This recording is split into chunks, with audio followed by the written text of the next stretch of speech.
जीव का यमपुरी में प्रवेश, वहाँ शुभाशुभ कर्मों का फल भोग, कर्मानुसार अन्य देह की प्राप्ति, मनुष्य जन्म पाकर धर्माचरण ही मुख्य कर्तव्य। श्री भगवान ने कहा, वायु रूप में होकर भूख से पीड़ित कर्मजन्य शरीर का आश्रय लेकर जीव यम के साथ चित्रगुप्तपुर की ओर जाता है।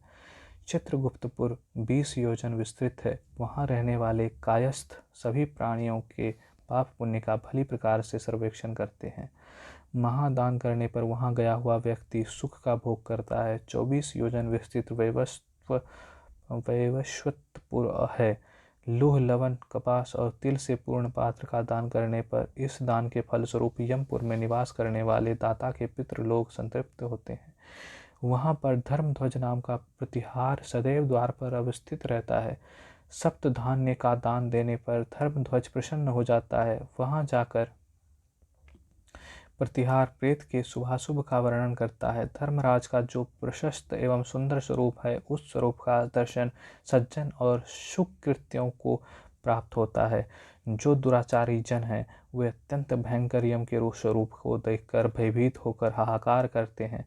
जिस मनुष्यों ने दान किया है, उनके लिए वहाँ पर कहीं भी भय नहीं है। आए हुए सुकृति जन को देखकर यमराज अपने आसन का इसलिए परित्याग कर देते हैं कि वह सुकृति मेरे इस मंडल का भेदन करके ब्रह्मलोक को जाएगा। दान से धर्म सुलभ हो जाता है और यम मार्ग का सुखावह हो जाता है।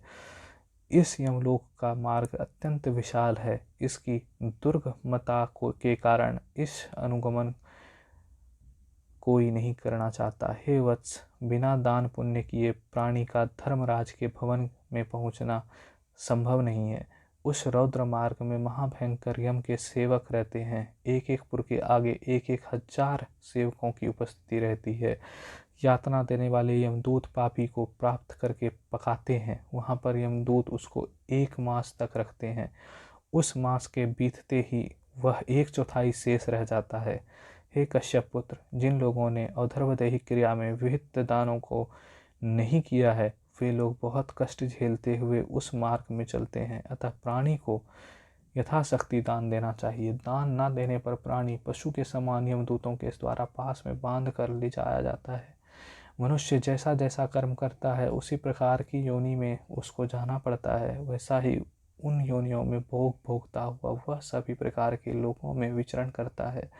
जब मनुष्य योनि प्राप्त होती है, तब वह लौकिक सुखों को अनित्य जानकर प्राणी को धर्माचरण करना चाहिए। कृमि भस्म अथवा अविष्टा ही शरीर की परिणति है। जो मनुष्य शरीर प्राप्त करके भी धर्माचरण नहीं करता, वह हाथ में दीपक रखता हुआ भी महाभयंकर अंधकूप में गिरता है। मनुष्य जन्म प्राणी को बहुत बड़े पुण्य से प्राप्त होता है। जो जीव इस योनि को पाकर धर्म का आचरण करता है, उसे परम गति प्राप्ति होती है। धर्म को व्यर्थ मानने वाला प्राणी दुखपूर्वक जन्म मरण प्राप्त करता है। हे पक्षी, सैकड़ों बार विभिन्न योनियों में जन्म लेने के बाद प्राणी को मनुष्य योनि प्राप्त होती है।